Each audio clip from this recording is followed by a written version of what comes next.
En Côte d'Ivoire, toute la gymnastique de l'opposition n'aura finalement pas réussi à empêcher le troisième mandat d'Alassane Dramane Ouattara. Il a prêté serment aujourd'hui et lors de son adresse, le président ivoirien réélu a annoncé la création d'un ministère de la Réconciliation nationale. Nous allons parler de cette actualité avec notre chef de desk politique Bernard Bouma sur ce plateau. Et puis l'autre titre à la une de ce journal, le professeur Abdoulaye Soma, porte-parole du groupe des grands leaders de la région des Cascades, accuse le gouvernement d'avoir échoué dans l'organisation du 11 décembre dernier. Des actions d'exclusion sont évoquées par le professeur, vous l'entendrez tout à l'heure. Bonsoir à tous et bienvenue dans ce journal. Tout d'abord, l'actualité en Côte d'Ivoire, investiture aujourd'hui de Alassane Dramane Ouattara pour un troisième mandat qui va finalement exister malgré l'épouvante créée par l'opposition lors du scrutin du 31 octobre dernier. À travers son nouveau quinquennat, le président ivoirien semble vouloir mettre l'accent sur la réconciliation nationale. Un ministère sera consacré à la question. Reportage de la cérémonie d'investiture dans cette correspondance signée Yamba Cabré. Devant le peuple souverain de Côte d'Ivoire, je jure solennellement et sur l'honneur de respecter et de défendre fidèlement la Constitution. Il vient d'être renvoyé à ses fonctions de président de la République de Côte d'Ivoire pour un quinquennat par le Conseil constitutionnel ce lundi au palais présidentiel. Le président Alassane Ouattara vient ainsi de prêter serment pour demeurer à la tête du pays pour les 5 années à venir. Et il compte bien déployer son programme dénommé la Côte d'Ivoire solidaire à bon port. Pour ce nouveau mandat, notre réussite économique doit se mesurer au-delà de la croissance de la richesse nationale, par notre capacité à offrir encore plus d'opportunités à chaque citoyen ivoirien, aspirant à un mieux-être, notamment aux plus jeunes. Plusieurs chefs d'État, d'anciens chefs d'État et de hauts représentants des institutions nationales et internationales étaient à cette cérémonie, dont le président réélu du Faso Roch, Marc Christian Kaboré. Je veux féliciter pour son élection. C'est une investiture qui s'est passée dans les règles de l'art. En tout cas, on lui souhaite un bon quinquennat et beaucoup de succès pour la Côte d'Ivoire. Le ministre des Affaires étrangères du Burkina Faso attend également d'énormes avancées dans la coopération entre les deux pays frères. Nous espérons donc, après cette investiture et celle du Burkina Faso qui va intervenir, nous espérons d'ici la fin du mois, pouvoir donc relancer et renforcer la coopération et l'amitié entre nos deux pays et s'attaquer donc aux défis majeurs que nous avons en commun. Et l'un des défis majeurs que nous avons en commun en premier aujourd'hui, c'est celui de la sécurité. Le président Ouattara, réélu en octobre dernier, réaffirme sa légitimité nationale et internationale pour mener à bien son programme de gouvernement, mais devrait aussi faire face à l'affront de son opposition pour parvenir à une véritable réconciliation nationale. Il compte y parvenir en annonçant la création d'un ministère consacré à cette problématique pour son nouveau et troisième mandat.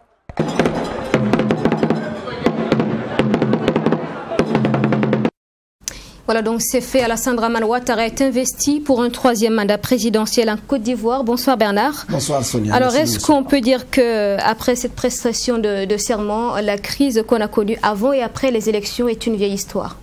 Bon, ça semble être, même si en politique il ne faut pas crier déjà victoire parce que tout est une question de rapport de force et d'évolution des situations, donc des situations qui évoluent, qui peuvent créer également de nouveaux rapports de force sur le terrain. Donc ce qui fait que on ne peut présager de quoi que ce soit, mais quoi qu'il en soit, sur tout le parcours d'étape jusqu'à présent, Alassane Ouattara est arrivé à sortir victorieux. Après le décès de Gon Coulibaly, il a réussi à se faire adouber comme candidat et après, certains ont annoncé que les élections n'auront pas lieu, la campagne ne pourra pas se tenir, ça l'a été. Guillaume Soro d'ailleurs avait dit écrivez-le, notez-le et on se rappelle, ça fait le tour du monde, l'élection a eu lieu Et le même Guillaume Soro était sorti pour dire l'investiture n'aura pas lieu. L'investiture a eu lieu. Et donc tout ce qui présageait d'une longue crise post-électorale en Côte d'Ivoire, à l'issue incertaine, les pronostics ont déjoué, ça a été le contraire. Donc pour le moment, en tout cas, pour toutes les victoires d'étape, Alassane Ouattara a remporté jusqu'à son investiture. Maintenant, avant son investiture, il a également obtenu par les négociations qui sont en cours et dans les coulisses que Henri Konan Bédié dissolve le Conseil national de transition. Donc c'est Alassane Ouattara qui, en face, n'a pas une organisation maintenant de l'opposition autour d'une organisation comme ça qu'on appelle CNT pour lui faire barrage. Il n'y a pas également cette plateforme de l'opposition ivoirienne dûment montée, bien huilée pour faire face, parce que certains sont portés disparus, on ne sait même plus où ils sont entrés. Pascal Afin-Guessan, qui était leur porte-parole, on ne sait pas où il est parce que c'est vrai qu'il est détenu. Lui-même, ses proches sont détenus. Il n'a pas réussi même à les libérer avant d'avoir un tête-à-tête avec Alassane Ouattara. Donc, il fait dire que la crise, je pense que celle ouverte où il y a eu des violences et des affrontements, elle semble être derrière nous. Maintenant, c'est l'autre bras de fer qui va commencer à travers le dialogue qui va avoir lieu. Mais comme je l'ai dit aussi, ça va être une affaire maintenant de concession. Je concède quoi? Tu lâches quoi pour qu'on puisse effectivement aller de l'avant. Alors justement, la crise a été évitée. Que pensez-vous à quoi pensez-vous que le président ivoirien doit faire face en ce moment avec ce troisième mandat qui a été contesté? On a l'opposition qui boude encore. Elle était absente à cette investiture. Ah oui, c'était difficile pour l'opposition d'être à cette investiture. Henri Konan Bédié qui a ses ouailles qui sont détenus, certains sont admis en soins parce que ça, physiquement, sur le plan santé, ça ne va pas. Son porte-parole, Pascal Afin-Guessan, également détenu parce que lui, il a été pris quand il s'enfuyait. Dans sa fuite, ils l'ont pris. Guillaume Soro, qui fait, lui, c'est sur Internet, c'est sur Facebook qu'il fait pour le moment son opposition, il n'est pas en Côte d'Ivoire. Parmi les leaders également qui comptent dans la galaxie Soro, certains ont abandonné Guillaume à ses revendications pour rejoindre le camp de la majorité, donc le camp présidentiel. Donc il y a cette réalité du terrain parce que le bras de fer n'a pas pu tenir longtemps et l'épreuve du temps aussi a fait son boulot. Les Ivoiriens sont en train de passer à autre chose plutôt que de passer leur temps pour les querelles. Et le Premier ministre Ahmed Bakayoko leur a dit il faut éviter de faire la bagarre pour des hommes politiques qui vont aller se saluer demain.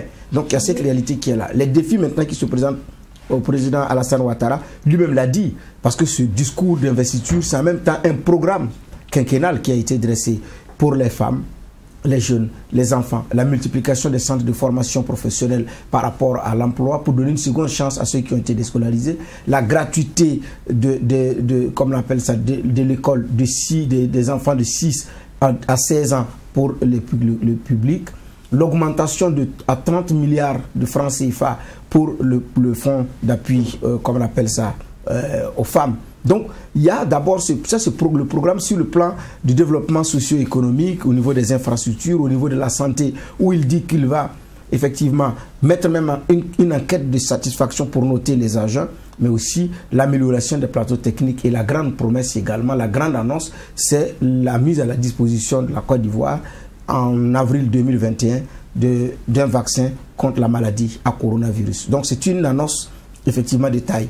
L'autre point maintenant du défi qui attend Alassane Ouattara, c'est la création, c'est la réconciliation nationale.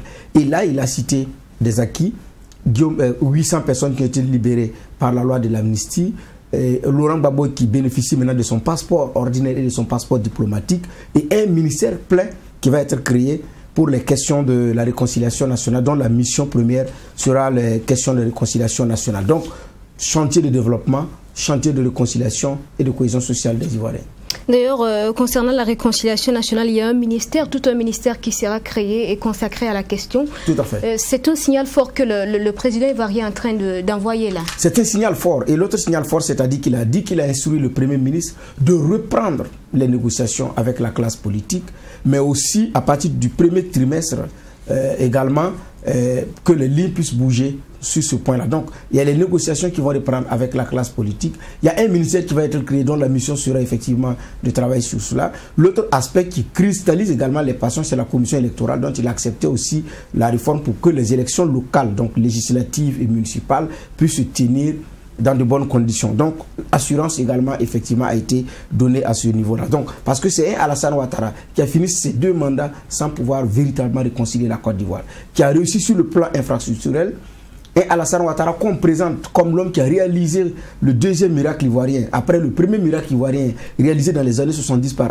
Félix Houphouët-Boigny, il a été également présenté comme celui qui a réalisé le deuxième miracle ivoirien à travers les infrastructures et ce qu'il y a. Mais derrière, c'est vrai, il y a un gros endettement. Là, il faut également avoir le courage de le dire. Donc maintenant, ce qu'il faut, c'est la cohésion sociale, c'est faire en sorte que la pauvreté puisse diminuer, comme il a dit, et puis pouvoir effectivement passer à autre chose. Je pense qu'il est beaucoup plus sur ce chantier-là. Et cette cérémonie d'investiture avec la présence de ces 13 chefs d'État, 3 invités spéciaux, et avec tout ce qu'il a eu comme personnalité, c'est aussi un signal qu'Alassane Ouattara ne fait pas dans la mesure, et c'était aussi une cérémonie taillée sur mesure. Alors, lors de cette cérémonie, il y a aussi un élément marquant dont on peut parler, le discours du président du Conseil constitutionnel. Quel est votre commentaire? Ah oui, qui a pratiquement livré un cours de droit constitutionnel, qui n'est pas allé du dos de la cuillère. C'est comme si monsieur attendait cette opportunité pour s'exprimer et vider son sac au nom des autres membres, effectivement, du collège Conseil constitutionnel, dont d'ailleurs Henri Konan Bédié, en tant qu'ancien président de Laurent Gbagbo, devrait pouvoir y siéger parce qu'aujourd'hui, le Conseil, au niveau du Conseil constitutionnel ivoirien, les anciens présidents sont des membres de fait, donc des membres de droit. Maintenant, ils n'y sont pas. Donc, il a rappelé, et en précisant que ce qu'on leur reproche, c'est d'être de faire comme Dieu.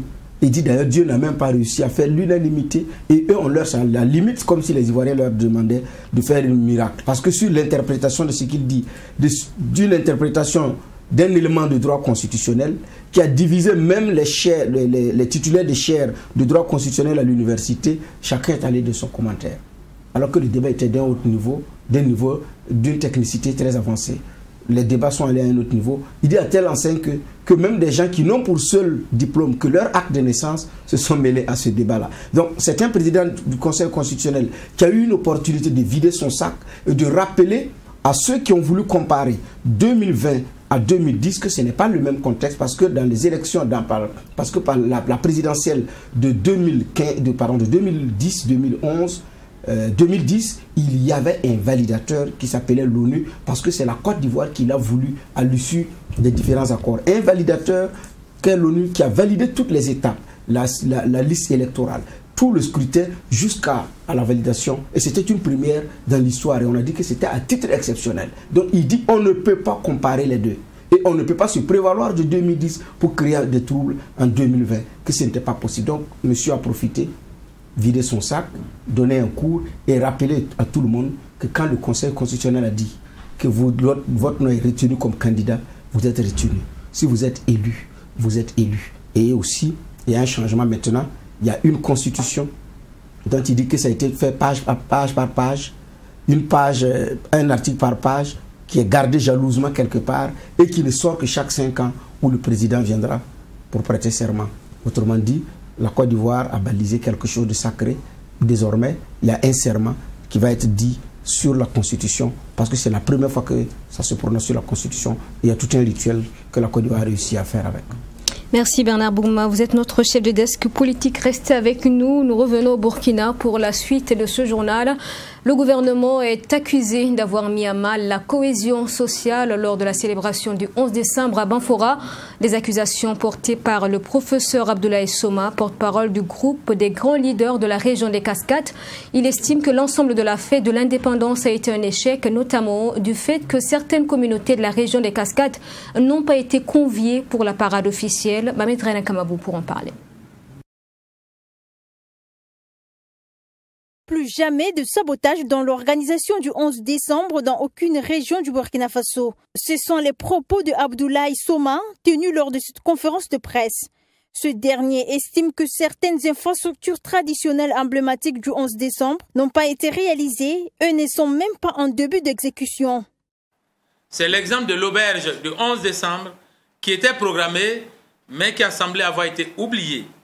C'est aussi le cas de la maison de l'Appelé, qui se construit habituellement lors des célébrations du 11 décembre dans les chefs-lieux de région. Mais Banfora n'a pas semblé avoir ce mérite aux yeux des organisateurs.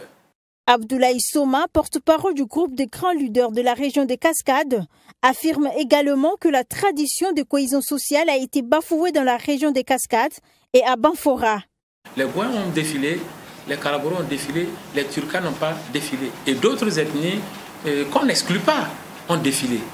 Mais le fait qu'on ait exclu les Turcas, ce n'est pas acceptable. Et les Sénoufos, qui peut parler de la Liraba sans parler des Sénoufos? Nous avons dit que nous nous désolidarisons, pas de l'organisation, mais nous nous désolidarisons de cette exclusion des communautés. Parce que ça fragilise la cohésion sociale qui est déjà critiquée dans la région des Cascades. Nous sommes dans une opération publique de reconstruction, de reconquête de cette cohésion sociale.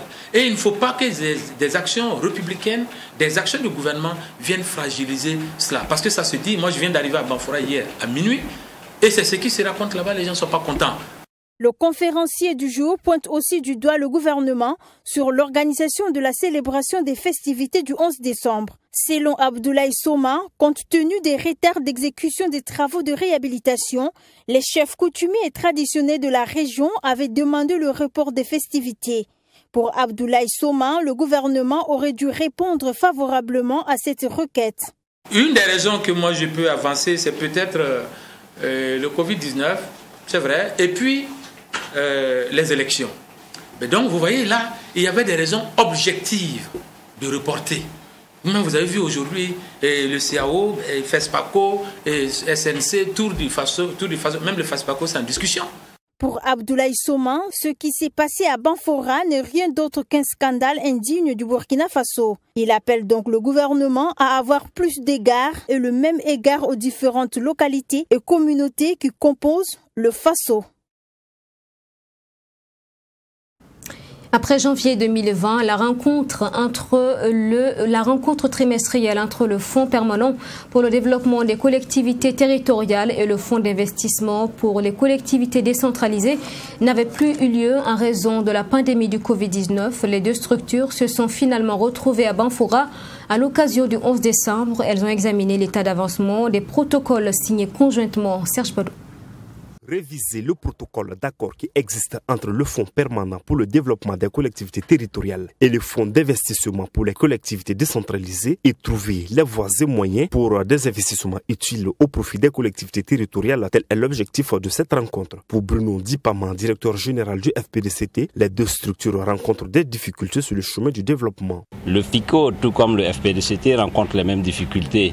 Il s'agit notamment de la faiblesse en ce qui concerne la maîtrise d'ouvrage au niveau des collectivités territoriales. Et cela a un impact sur la qualité des ouvrages livrés et surtout leur durabilité. C'est pourquoi assez régulièrement, à travers ces rencontres trimestrielles, nous examinons en tout cas les pistes de solutions pour amoindrir en un temps soit peu les désagréments que nous causent les entrepreneurs dans la mise en œuvre des projets que nous finançons.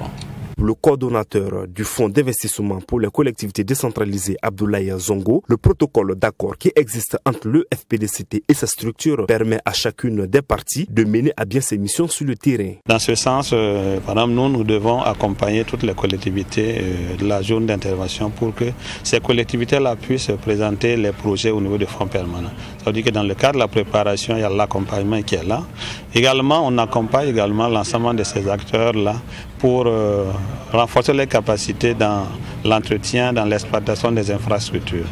Donc vous avez une structure qui est là pour accompagner, vous avez également une structure qui est là pour également assurer le financement, pour que l'ensemble, à la fin, que les collectivités aient des infrastructures de bonne qualité et des infrastructures qui sont exploitées pour le bénéfice des populations. Le Covid-19 a impacté négativement sur les réalisations du FPDCT cette année, selon son directeur général. Et cela s'est traduit par le faible niveau d'avancement des travaux sur plusieurs chantiers. Notons que le FICOD intervient dans 3 régions, à savoir le sud-ouest, l'est et le centre-est. Visite surprise du maire de la ville de Ouagadougou sur la route nationale numéro 4, tronçon Mako, CHU Yalgado-Ouedraogo. Cette sortie évoque la question des occupations anarchiques sur les voies de Ouagadougou. Après plusieurs interpellations, cette visite est donc un signal fort aux citoyens pour le respect des règles liées aux installations aux abords des voies pour une bonne mobilité. Sanata Serré, Abdoulrahim Tapsoba.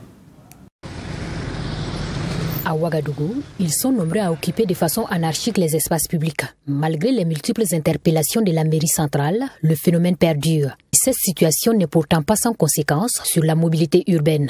Ici, sur la nouvelle voie en finition reliant la Mako à l'hôpital Yalgado, non loin du parc urbain Bangroego, L'on constate une occupation anarchique du trottoir par des vendeurs notamment d'essence à frélater et des véhicules d'occasion. Le maire Armand Pierre Bewende a lors de cette visite inopinée interpellé les occupants des lieux. Que l'installation au bord des voies nouvellement construites est strictement interdite. Vous savez qu'il n'y a pas de voie bitumée à Ouaga où le domaine public n'est pas occupé par des commerçants anarchiquement installés. Et ça ne peut pas continuer. La RN4 sur laquelle nous sommes, qui est une route qui n'est même pas encore réceptionnée, vous voyez qu'elle commence déjà à être encombrée par des installations anarchiques. Nous avons vu également, à côté du parc, des gens qui vendent de l'essence dans des bouteilles. Ça, c'est une pratique même qui est quasiment interdite. Le vendeur de véhicules dit avoir acquis une autorisation d'occupation temporaire de la mairie de son arrondissement. Une autorisation qu'il a d'ailleurs présentée au maire central. Je suis venu premièrement au niveau de Bangalore avec une demande. Ils ont reçu ma demande, après ils m'ont appelé que je dois aller faire la demande au bout de la mairie centrale. Je suis parti à la centrale, après 2 semaines, on m'a dit que c'est pas la partie, on va aller m'adresser à la mairie de la numéro 5 à Bordeaux. Maintenant, je suis parti là-bas avec la demande tout complet maintenant, à l'aide déposer. Voilà. Après 1 mois maintenant, ils m'ont appelé que le papier est sorti. Il y a eu l'autorisation, ils viennent m'installer ici. Avant, ça, je suis venu regarder le billet, avant de me donner l'autorisation. Je suis allé payer le 2 décembre à 108 000 francs voilà, pour l'année. Ça finit le 31 décembre. Je ne peux pas venir ici illégalement. J'ai suivi les données avant de m'installer. Pour ces autorisations d'occupation délivrées par les maires d'arrondissement, le maire Armand Pierre Bewende est formel. Toute autorisation d'occupation doit avoir l'aval de la mairie centrale, dit-il. Un ultimatum a donc été donné par le maire au vendeur de véhicules en question pour déguerpir et le vendeur de carburant illicite, lui, a vu sa marchandise saisie. À l'occasion du 11 décembre dernier, la Coalition nationale pour l'éducation pour tous organisait un forum d'interpellation à Banfora. Un plaidoyer a été fait pour le respect du droit d'accès des jeunes à l'éducation et à la formation professionnelle également. Le gouvernement a donc été interpellé afin que les préoccupations des jeunes soient prises en compte. Abdelramine. Pendant que les autorités et populations sont plongées dans les festivités du 11 décembre, la Coalition nationale pour l'éducation pour tous se fait entendre pour la prise en compte des préoccupations de la jeunesse par les autorités politiques. Faciliter l'accès à une formation de qualité et à l'emploi des jeunes, c'est tout le sens de cette rencontre. Et à l'issue, un document comportant les doléances de cette coalition a été remis aux autorités. Il s'agit entre autres de la construction de centres de formation professionnelle dans toutes les régions et la réduction du coût de la formation. Ce forum répond à un plaidoyer que nous avons engagé depuis 2-3 ans autour de l'accès des jeunes à une éducation formelle, non formelle de qualité et à l'enseignement et à la formation technique et professionnelle en vue d'assurer et de faciliter l'accès des jeunes à l'emploi et aussi leur permettre de s'auto-employer dans les cas où effectivement certains, comme il est connu aujourd'hui de tous, que tout le monde n'aura pas la place à la fonction publique, que chacun puisse arriver à se débrouiller et à se prendre en charge pour participer à l'effort de développement. Les autorités éducatives présentes à cette rencontre ont approuvé l'idée de renforcer l'accès à l'éducation et à une formation professionnelle de qualité afin de résoudre le problème du chômage. Également rassurer les jeunes que, en tout cas au niveau du ministère de la Jeunesse, ce qui a été fait comme message de plaidoyer est entendu et nous allons effectivement transmettre à qui de droit l'ensemble des doléances qui sont contenues dans le message de plaidoyer et nous espérons effectivement que des décisions vont être prises pour renforcer davantage les infrastructures éducatives, pour renforcer davantage les infrastructures de formation professionnelle et pourquoi pas subventionner ou réduire les coûts de formation professionnelle parce qu'ils ont relevé effectivement qu'au niveau de la formation professionnelle, notamment au niveau du centre de formation de référents des ignorés, l'accès coûte cher, la formation coûte cher et ils demandent effectivement ce qu'on revoit à la baisse, c'est le coût de ces formations et mieux de voir comment on peut accompagner les sortants de ces centres-là pour qu'ils puissent effectivement s'installer. Je pense que tout cela, c'est les missions effectivement régaliennes du ministère en charge donc de la jeunesse. Selon les responsables de la coalition, seule une éducation inclusive de qualité peut permettre d'amorcer sereinement le développement. Ce forum d'interpellation est organisé avec le soutien de l'Oxfam et le Conseil national de la jeunesse. 11 décembre dans la région des Cascades toujours, la Caisse autonome de retraite des fonctionnaires à Carrefour a rencontré des fonctionnaires de la région pour mieux se faire connaître. C'était à travers sa participation à la foire du 11 décembre où un cadre a été aménagé pour recevoir et échanger avec ses futurs pensionnaires. Une équipe de la rédaction a fait un tour dans le stand de la Carrefour donc ce 11 décembre. Reportage avec Abdullah Migné. La foire du 11 décembre est un cadre idéal pour la Caisse autonome de retraite des fonctionnaires Carrefour de mieux se faire connaître. Dans le stand de la Carrefour, les agents publics de l'État sont reçus et renseignés sur les prestations de l'institution. Une belle occasion pour la Carrefour, dont une bonne partie de ses prestations est ignorée par son public cible, selon la directrice générale. Nous voulons mettre l'accent à cette fois sur ce deuxième régime qui nous semble très peu connu, bien que ce régime soit servi depuis 2008. Nous avons remarqué que beaucoup de travailleurs, de fonctionnaires, de militaires, de magistrats et même les agents des collectivités territoriales, lorsqu'ils ont des accidents de travail, ne se retournent pas vers la Carrefour pour une prise en charge, alors qu'une cotisation de 1,5% est faite en leur nom pour justement prendre en charge ces risques-là. Depuis quelques années, le traitement des dossiers des pensionnaires de la Carrefour est plus rapide selon la première responsable, chose qui réjouit ces fonctionnaires qui disent avoir appris beaucoup après leur visite au stand de la Caisse. Ce qui m'a permis d'avoir beaucoup d'informations que j'ignorais sur la Carrefour. Et j'ai eu de la documentation. C'est très facile d'avoir sa pension en un jour, où il y a certains dossiers en 3 jours, tout est résolu. Par rapport dans les années antérieures où il fallait passer 1 année, 2 ans avant d'avoir accès à ces revenus. Les pensionnaires doivent en partie l'amélioration de leur cadre de prise en charge au cadre de concertation des directions de la Carrefour et du Trésor public. Une collaboration entre les deux institutions étatiques qui permet une meilleure prise en charge des pensionnaires. C'est grâce à ce partenariat que je vous dis qu'il y a un logiciel donc, qui est partagé entre donc, la Carrefour et la direction générale donc, du Trésor. Donc, ce qui fait donc informatiquement, lorsque vous récupérez, grâce à ce système d'information, s'il y a des anomalies, il suffit de retourner et de corriger. Et donc, on gagne donc en temps. Le directeur régional de la trésorerie régionale des Cascades souhaite le renforcement de ce cadre de dialogue pour la satisfaction des fonctionnaires civils et militaires. Du reste, la Carrefour se réjouit d'avoir associé son image à la commémoration du 60e anniversaire de l'indépendance du Burkina Faso. Et c'est la fin de ce journal fourni par l'ensemble de la rédaction. Merci de l'avoir suivi. Restez encore avec nous pour la suite des programmes sur votre télé. Tout à l'heure, vous avez rendez-vous avec Assami Thiam Touré dans Sport 3. Bonsoir et merci.